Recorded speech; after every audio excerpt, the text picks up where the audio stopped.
ஜாதி என்பது மனநிலை, ஒரு கூறு, ஒரு நினைப்பு, ஒரு நடத்தை, ஒரு அணுகுமுறை. கொலையில முடியும் பொழுது பிரச்சனை ஆகிறது. அப்படி இல்லைன்னா ஜாதி பிரச்சனை இல்லையா? சில ஆண்டுகளுக்கு முன்னால ஒசூர் பகுதியில உடல்ல இப்படியெல்லாம் கொடுமை பண்ண முடியுமாங்கிற அளவுக்கு தலைமுடியெல்லாம் பிக்கப்பட்டு பெண் உறுப்புல அவ்வளவு அடி தாக்குதல். பெற்ற மகளை இப்படி கொடுமைப்படுத்தி கொலை செய்வதை ஒரு தந்தை அனுமதிக்கிற இடத்தை எப்படி பார்க்கணும்? நம்ம ஜாதி பொண்ணு வேற ஜாதி பையனை கல்யாணம் பண்ணிக்கிறது மட்டும்தான் கவலையா இருக்கே தவிர, நம்ம ஜாதி பையனே அந்த பொண்ணை கல்யாணம் பண்ணி அடிக்கிறானே, உதைக்கிறானே, அது தப்பு. அப்ப அவங்கள நீ காதலிக்கிற, அதனால அப்படியே ஓடி போகணும், கல்யாணம் பண்ணிக்கணும் சொல்றது சரியா? நாம எல்லாவற்றையும் நியாயப்படுத்த கூடாது. காதலிப்பதற்கான உரிமை இருக்கு, அதற்கு உரிய வயதும் இருக்கு. ஈன ஜாதிகளான பேரே பாருங்க, நீங்க தான் குலத்தின் அடிப்படையில தானே ஜாதி வந்ததுன்னு சொல்றாங்க. கோயில்ல திருடுறவன் எந்த ஜாதி, கோயில்ல கொலை பண்ணவன் எந்த ஜாதி, எங்க பொண்ணு விரும்பினாங்க அவ்வளவுதாங்க அப்படின்னு சொல்லி பத்திரிக்கை அடிச்சு கல்யாணம் பண்ற பெற்றோர் இருக்காங்க. இந்த எண்ணிக்கைகள் தான் இந்த சமூகத்தை காப்பாற்றும். சாதிதான் சமூகம் என்றால் ஒவ்வொருவரையும் அழைத்து நம்ம சொல்லுவோம், வீசும் காற்றில் விஷம் பரவட்டும். அனைவருக்கும் வணக்கம். ஜாதிதான் சமூகம் என்றால் அப்படின்னு ஒரு புள்ளிகளோடு அடுத்தது என்ன அப்படிங்கிற கேள்வியை ஒரு தலைப்பாக வச்சு நம்ம பேசிக்கிட்டு இருக்கோம். நம்முடைய கவிஞர் பழனி பாரதி அவர்கள் சொன்ன அந்த 2 வரிகள், அது பெரும்பாலும் அது அண்ணல் அம்பேத்கர் அவர்கள் கூறியது அப்படிங்கிற மாதிரி பரவிக்கிட்டு எப்போவுமே அது பரப்பப்படும். சரி, எப்படியோ அந்த கருத்து பரவுனா போதும் அப்படின்னு அவரும் அப்பப்போ சொல்கிறதில்ல. அது ஜாதி தான் சமூகம் என்றால் வீசும் காற்றில் விஷம் பரவட்டும் அப்படிங்கிறத எழுதின கவிஞர் தம்பி பழனி பாரதிக்கு என்னுடைய பாராட்டுக்களை முதல்ல சொல்லிட்டு, நம்ம இந்த தலைப்பை பற்றி கொஞ்சம் யோசிக்கணும். இந்த ஜாதி பிரச்சனைகள் அப்படின்னு நம்ம இன்னைக்கு அதிகம் சிந்திக்க வேண்டிய சூழ்நிலை வர்றதே பெரும்பாலும் காதல் திருமணங்களும் அதனால் நடக்கிற படுகொலைகளும் அதுக்கு காரணமாக இருக்கிற ஜாதி. இதை தான் நம்ம இதோட இணைச்சு இன்னைக்கு பேச வேண்டிய தேவை ஏற்பட்டிருக்கு. ஆனால் ஜாதி என்கிற ஒரு கூறு, ஒரு நினைப்பு, ஒரு நடத்தை, ஒரு அணுகுமுறை, ஒரு சிந்தனை, இதையெல்லாம் தவிர்த்துட்டு நாம் ஒரு மனிதராக, நம்ம எதிரில் பார்ப்பவரை இன்னொரு மனிதராக, ஒரு ஊர்க்காரராக, ஒரு மொழி பேசுகிறவராக, ஒரே மாதிரி படித்தவராக பார்த்து அதற்கு அடுத்து நீங்கள் யார் நான் யார் அப்படிங்கிற கேள்வி பதில் இல்லாமல் உரையாட முடிந்தால் அதுதான் பண்பாடுள்ள ஒரு சமூகம்.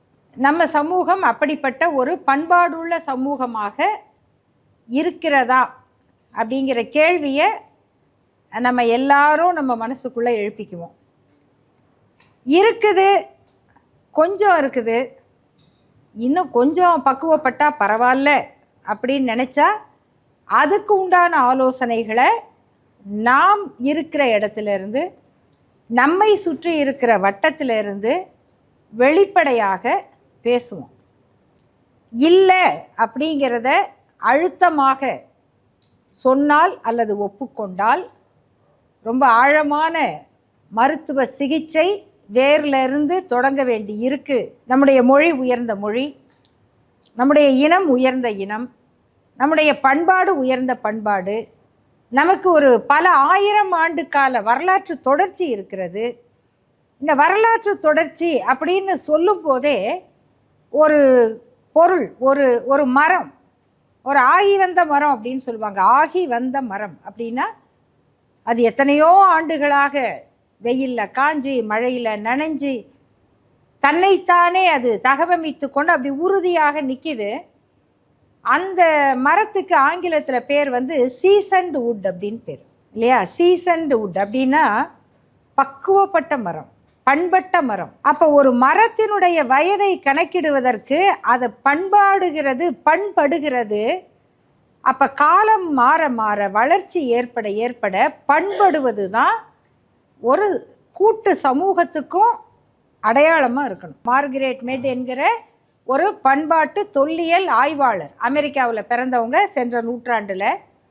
அவங்க பேரால் தான் ஒரு கருத்து பரவிக்கிட்டே இருக்குது. அது என்னென்னா, மனிதனுடைய பண்பாடு, சிவிலைசேஷனுடைய ஆரம்பம் எது அப்படிங்கும்போது பெரும்பாலும் அறிவியல் கருத்தாளர்கள் என்ன சொல்லுவாங்கன்னா, சக்கரத்தை கண்டுபிடிச்சது தான் சிவிலைசேஷன், பண்பாட்டினுடைய தொடக்கம். அப்போ தான் மனிதர்கள் ஒரு இடத்துல இருந்து இன்னொரு இடத்திற்கு கால்நடையாக போன காலத்தில் இருந்து வண்டியோடு போக ஆரம்பித்தாங்க. அதுதான் பண்பாட்டின் தொடக்கம் அப்படின்னு சொன்னாங்க. ஆனால் இதுக்கு மாற்றாக அந்த அறிவியல் அறிஞர் மார்கரெட் மெட் என்கிற அந்த அம்மையார், அவங்க சொன்ன கருத்து என்னன்னா, எத்தனையோ ஆயிரம் ஆண்டுகளுக்கு முன்னால் ஒரு மனித உடல், மண்ணில் புதைந்து மக்கி போக இருந்த ஒரு மனித உடல், எதை அநேகமாக ஐஸ் கட்டிக்குள்ளே மாட்டி இருக்கிற ஒரு உடலாக இருக்கலாம். அந்த உடலுடைய எலும்புகள் அதெல்லாம் வச்சு தானே வயசு, நான் இந்த மனிதர் எத்தனை, நம்ம முன்னோரா, அவங்க முன்னோரா, முன்னோருக்கு முன்னோரா, நம்ம மூதாதையரா, முப்பாட்டனா, அப்படிலாம் கண்டுபிடிக்கிறோம். அப்படி பார்க்கும்போது அந்த மனிதருடைய அந்த எலும்பு தொடை எலும்பு, உடம்புலையே மிக முக்கியமான வலிமையான தொடை எலும்பு முறிஞ்சு அது கூடியிருக்கு. அது ஹீல்டு போன், அதுக்கு மருத்துவத்தில் இன்னொரு பேர் இருக்குது.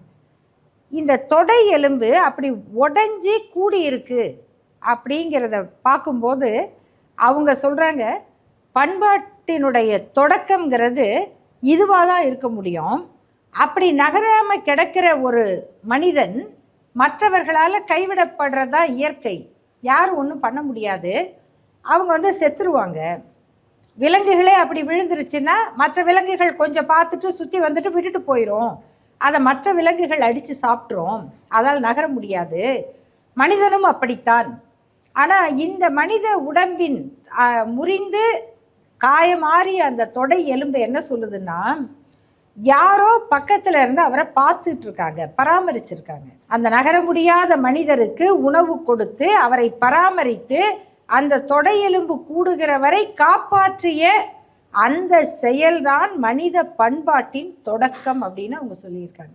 சில ஆண்டுகளுக்கு முன்னால் ஒசூர் பகுதியில் காதல் திருமணம் செய்து கொண்ட ஒரு பெண்ணும் பையனும் காணாமல் போய், பிறகு அவங்களுடைய கொல்லப்பட்ட உடல்கள் வேறு எங்கேயோ இருந்து தண்ணிக்குள்ளே இருந்து எடுக்கப்பட்டது. அவங்க உடலில் இப்படியெல்லாம் கொடுமை பண்ண முடியுமாங்கிற அளவுக்கு தாக்குதல் நடந்திருந்தது.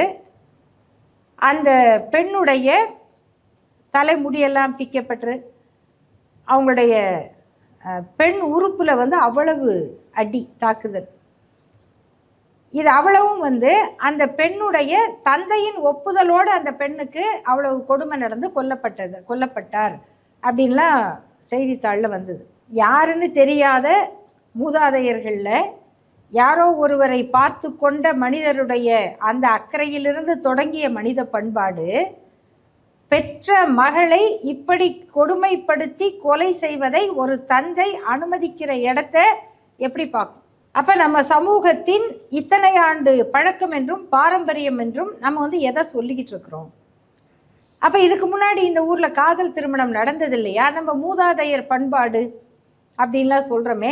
சங்க இலக்கியத்தில் இப்படியெல்லாம் இல்லையே, காதலிச்சதுக்காக கொலை பண்ணாங்க அப்படின்லாம் இல்லையே, காதலிச்சாங்க, கல்யாணம் பண்ணிக்கிட்டாங்க, நான் அங்கே பேசிக்கிட்டு இருந்தாங்க, ஊர் மக்கள்லாம் பார்த்தாங்க, பார்த்தோன்னே என்ன பண்ணாங்க, தூக்கில் போட்டாங்களா? இல்லை, அவங்களுக்கு ஒரு வீடு எடுத்து கொடுத்து 2 பேரும் ஒழுங்காக இங்கே வாழுங்க அப்படின்னு வாழ்த்தி அவங்களுடைய வாழ்க்கையை தொடங்கி வச்சாங்க. இப்படி தானே இருக்குது நம்ம பண்பாடு, நம்முடைய வரலாறு. இது எங்கே மாறுச்சு? அப்போ நீங்கள் யார் வேணால் காதலிக்கலாம், கல்யாணம் பண்ணிக்கலான்னு சொல்கிறீங்களா? இது ஒரு முக்கியமான கேள்வி. நாம் நம்ம இடத்துல இருந்து மட்டும் பார்க்கக்கூடாது. பல இடங்களில் காணாமல் போகிற பெண்கள், வழக்குகளில் மாற்ற பெண்கள், அல்லது நான் தெரியாமல் போய் ரெஜிஸ்டர் பண்ணிக்கிட்டேன் மேடம், தயவுசெய்து எனக்கு அதிலேருந்து காப்பாற்றி கொடுங்க அப்படின்னு வர்ற பெண்கள், இவங்களுக்கு வயசு 15, 16, 17 இந்த வயதில் அவங்களுக்கு என்ன முடிவெடுக்க தெரியும்? அப்போ அவங்கள வந்து நீ காதலிக்கிற, அதனால் அப்படியே ஓடி போகணும், கல்யாணம் பண்ணிக்கணும் சொல்கிறது சரியா? இதை வந்து எப்படி பெற்றோர் இல்லை யாருமே எப்படி ஏற்றுக்குவாங்க? இந்த கேள்வியை நாம் பொறுப்போடு அணுகணும். யாராக இருந்தாலும் இந்த 15, 16, 17 வயது அந்த வயதில் இருக்கிற பெண்கள் தொலைந்து போனால், காதல் என்கிற பெயரில் வீட்டை விட்டு போனால், அதற்கு பிறகு அவங்க வாழ்க்கை என்னவாகிறது? அப்பா அம்மா பார்த்து கல்யாணம் பண்ணி வைக்கலையா அப்படின்னு கேட்குறோம். அப்பா அம்மா பார்த்து 16, 17 வயசில் திருமணம் செய்து வைத்து அதில் பிரச்சனையான அப்பா அம்மாவுக்கு தெரியும், பொறுப்பு இருக்குது. ஆனால் இந்த பெண் திரும்பி வருது, திரும்பி பிரச்சனை ஆகுது. அப்போது அந்த பிரச்சனையை அவங்க எப்படி சமாளிப்பாங்க? அப்படிங்கும் பொழுது நாம் எல்லாவற்றையும் நியாயப்படுத்தக்கூடாது. பெண்களுக்கும் சரி ஆண்களுக்கும் சரி காதலிப்பதற்கான உரிமை இருக்குது. ஆனால் அதற்கு உரிய வயதும் இருக்குது. அதுக்கு உண்டான வாழ்க்கைக்கான பாதுகாப்பு இருக்கணும். அவங்க படிக்கணும், ஒரு வேலைக்கு போகணும், அவங்க படிக்கணும், ஒரு பொருளாதார பாதுகாப்பை தேடிக்கொள்ளணும், அதுக்கு பிறகு அவங்களுடைய வாழ்க்கை துணையை அமைத்து கொள்ளணுங்கிறத நாம் இளைஞர்களுக்கு வாழ்க்கை பாடமாக சொல்லியும் கொடுக்கணும். அடுத்தது, ஜாதி என்பது திருமணத்தில் கொலையில் முடியும் பொழுது பிரச்சனையாகிறது. அப்படி இல்லைன்னா ஜாதி பிரச்சனை இல்லையா? இல்லைன்னா ஜாதி நல்லதா? இந்த ஆணவ கொலைகளை விட்டுருவோம். அது தவிர மற்றபடியெல்லாம் நல்லா இருக்குது டாக்டர், சுகர் மட்டும் கொஞ்சம், அப்படியாது இல்லையே. ஜாதி என்கிற அந்த அமைப்பே கோளாறானது தான். யார் படிக்கணும், யார் படிக்கக்கூடாது, யார் வந்து குற்றம் செய்தால் யாரை எப்படி தண்டிக்கணும், யார் மன்னராகணும், யார் தோட்டியாகணும், இது எல்லாம் பரம்பரையாக இருக்கணும். இதில் என்னங்க தப்பு அப்படின்னு எந்த தோட்டியின் மகனும் கேட்டதில்லை. அவரை வச்சு வேலை வாங்குகிற ஒரு பையன் கேட்பான், மேடம் எல்லாரும் படிச்சுட்டாக்க அப்புறம் யாருங்க இந்த வேலை செய்கிறது? நீ செய்ப்பா, நீ செய்ய, எங்களுக்கு படிப்பு மட்டும்தான் வரும், அல்லது இதை நாங்கள் செய்ய மாட்டோம். இதை சொல்லுகிற அதிகாரத்தை ஜாதி என்கிற அமைப்பு ஒரு சிலருக்கு கொடுக்குது. சில பேர் கேட்பாங்க, நீங்கள் சொல்கிறதெல்லாம் எப்பயோ எழுதுனது, அது இப்போ இருக்குதா? அல்லது எதுக்கு அதை பற்றி பேசுகிறீங்க, அதை நாங்களே மறந்துட்டோம். இன்னும் சில அறிவாளிகள்லாம் கடப்பாரங்க அவங்க வந்து அது அங்கே இருக்குங்க, அதை விட்டுரு, அதை எதுக்கு நீங்கள் திருப்பி திருப்பி சொல்கிறீங்க? தம்பி, நாங்கள் திருப்பி திருப்பி சொல்லலை, சுப்ரீம் கோர்ட் சொல்லுது. கொஞ்சம் நல்லா தெரிஞ்சுக்கங்க. நம்முடைய உச்சநீதிமன்ற தீர்ப்புகள் இருக்கு இல்லையா, உச்சநீதிமன்ற தீர்ப்புகள்லையும் 90களுக்கு பிறகு உயர்நீதிமன்ற தீர்ப்புகள்லையும் அதிகமாக குறிப்பிடப்படுகிற ஒரு சட்ட அறிஞருடைய பெயர் யார் பேராக இருக்கும்? டாக்டர் பாபா சாஹேப் அம்பேத்கர் பேராக இருக்கணும் என்கிற உங்கள் ஆசையை நம்முடைய நீதிமன்றங்கள் இதுவரைக்கும் நடைமுறைப்படுத்தலை. மாறாக தீர்ப்புகளில் அதிகமாக குறிப்பிடப்படுகிற சட்ட அறிஞர் மனு, சட்ட நூல் மனுஸ்மிருதி.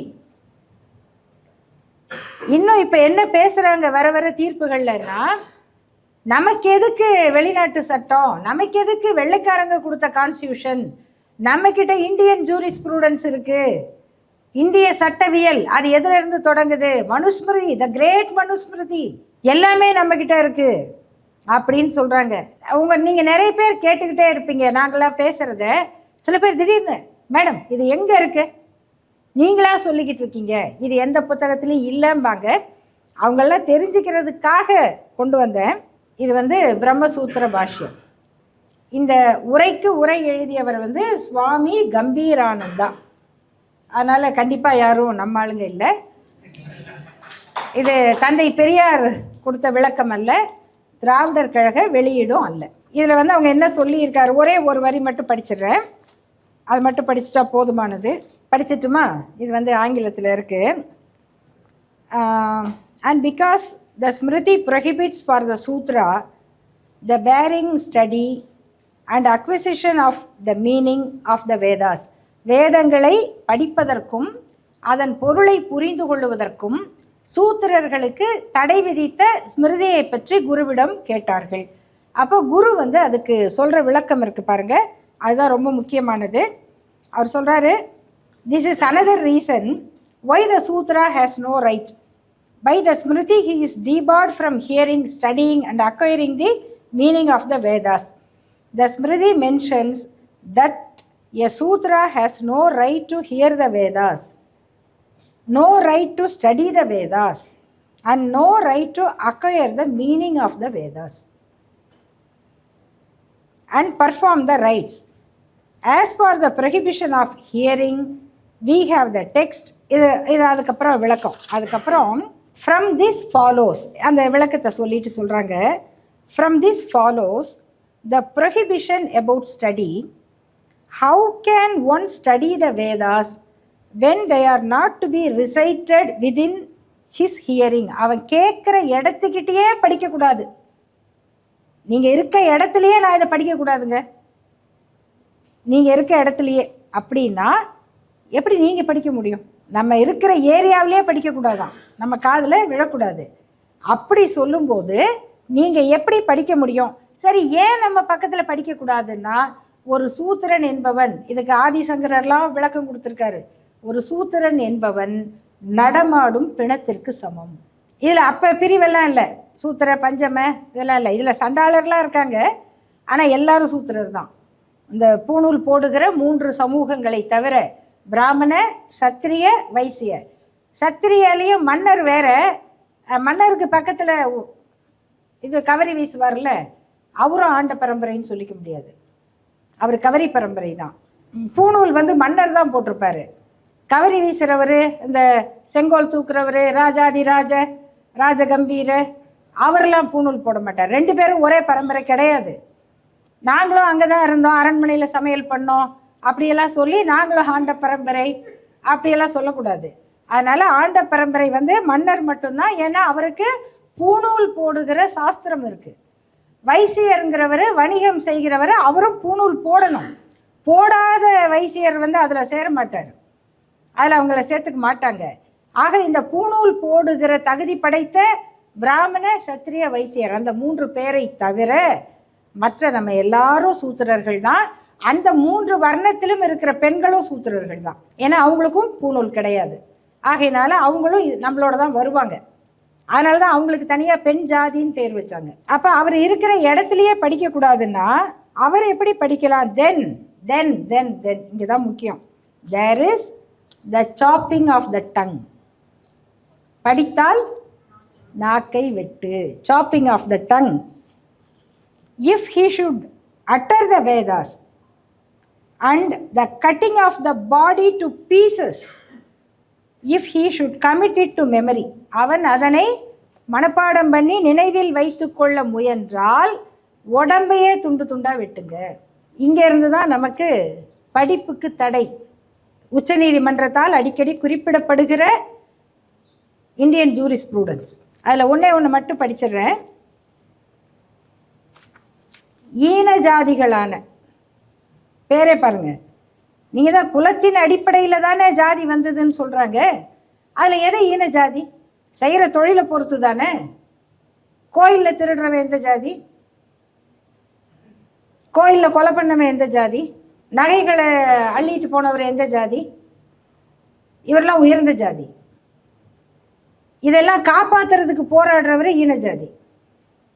அது சொல்கிறாங்க பாருங்கள். ஈன ஜாதிகளான மேற்சொன்ன சைரந்திரன், மைத்ரேயன், மார்க்கவன் இம்மூவர்களும் அயோவக பெண்ணிடத்தில் பிறந்தவர்களாக இருந்தாலும் இப்படியெல்லாம் தந்தையின் வேறுபாட்டால் வேறு வேறு தொழில்கள் உள்ளவர்களாகவும் பிணத்தின் மீது இருக்கும் துணியை உடுத்தி கொள்கிறவர்களாகவும்.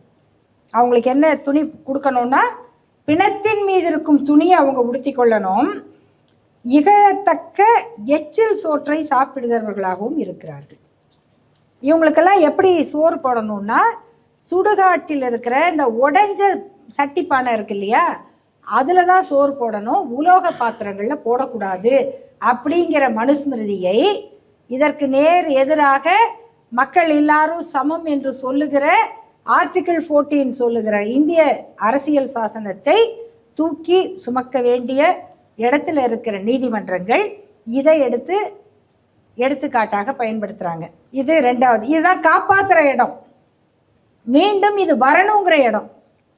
மூணாவது, அரசு வேலைகள், படிப்பு, இதில் கேட்குற ஜாதி சர்டிஃபிகேட்.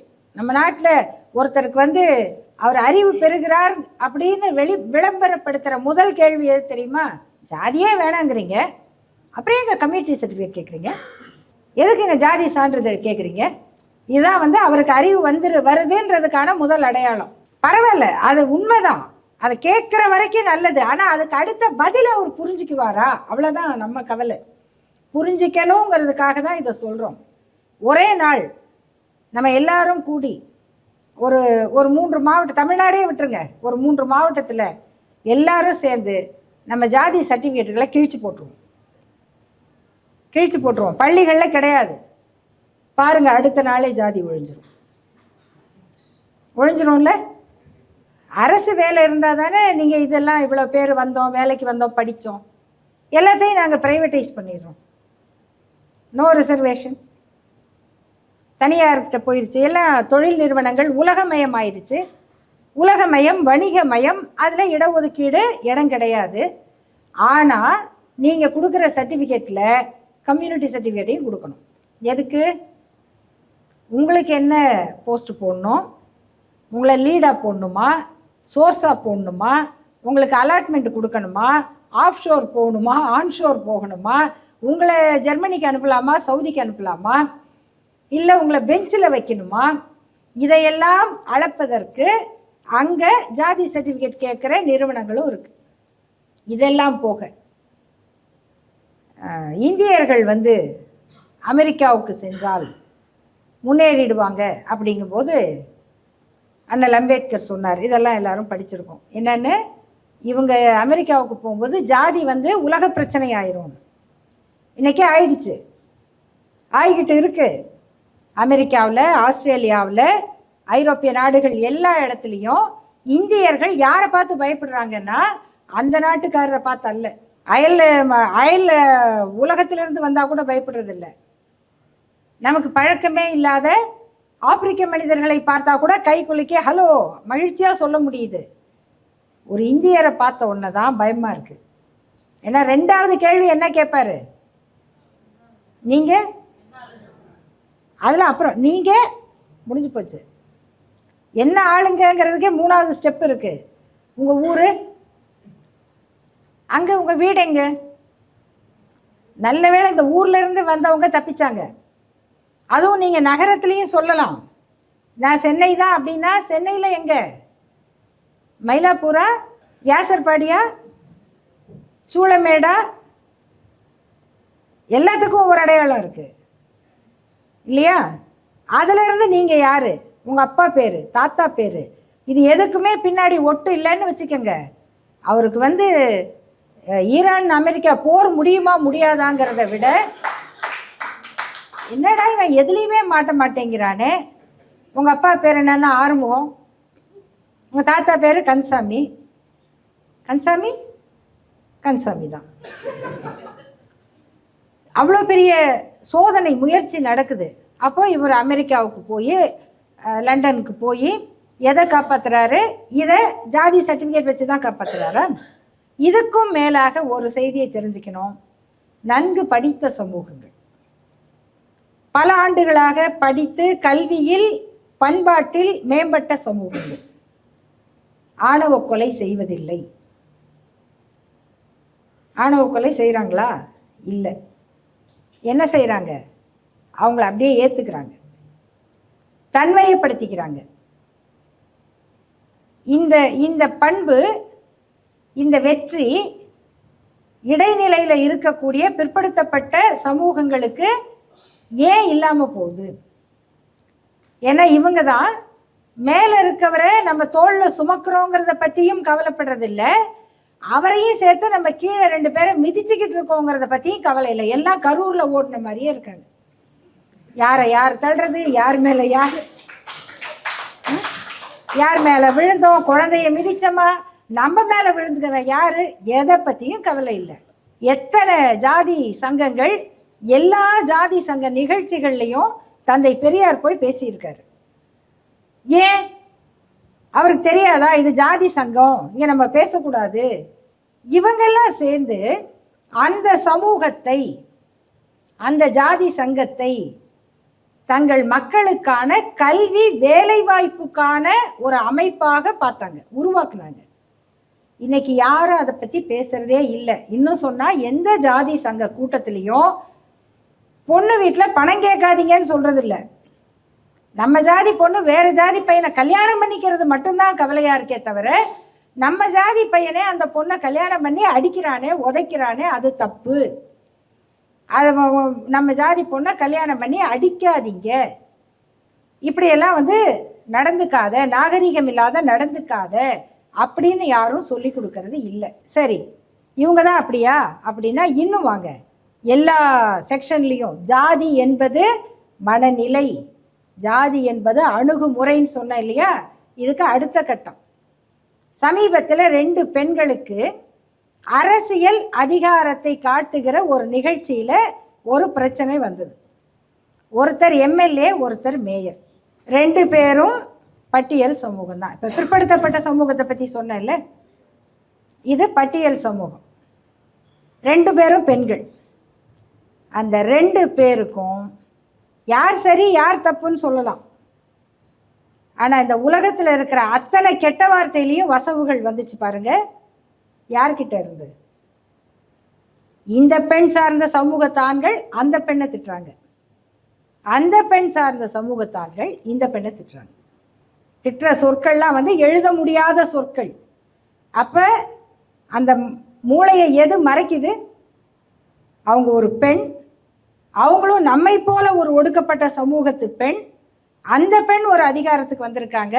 இப்படி 2 பெண்களுக்கு இடையில போட்டி வரக்கூடாது, அல்லது வந்தால் நம்ம பக்குவமாக அதை அணுகணும் என்று சொல்வதற்கு பதிலாக ஒருவருக்கு ஒருவர் மாற்று பிரிவை சேர்ந்த அந்த பெண்களை பேசிய எழுதிய முறையை நம்ம பார்க்குறோம். இப்போ யோசிச்சு பாருங்க, ஜாதி என்பது வெறும் திருமண பிரச்சனை மட்டுமல்ல, நம்முடைய சிந்தனை, நமது அணுகுமுறை, நம் வாழ்க்கையின் நடைமுறை செயல்பாடுகள் அத்தனையிலும் இருக்க பிரச்சனை.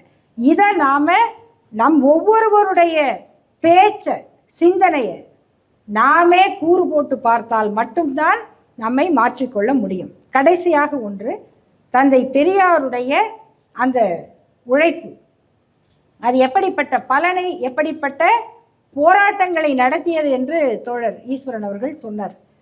நான் இதை இவ்வளோலாம் நடக்குதே, நம்ம மனசு விட்டுறலாமா அப்படின்னா விடக்கூடாது. அதுக்கான நம்பிக்கை கீற்றுகள் எவ்வளவு இருக்குது அப்படிங்கிறத சொல்கிறேன்.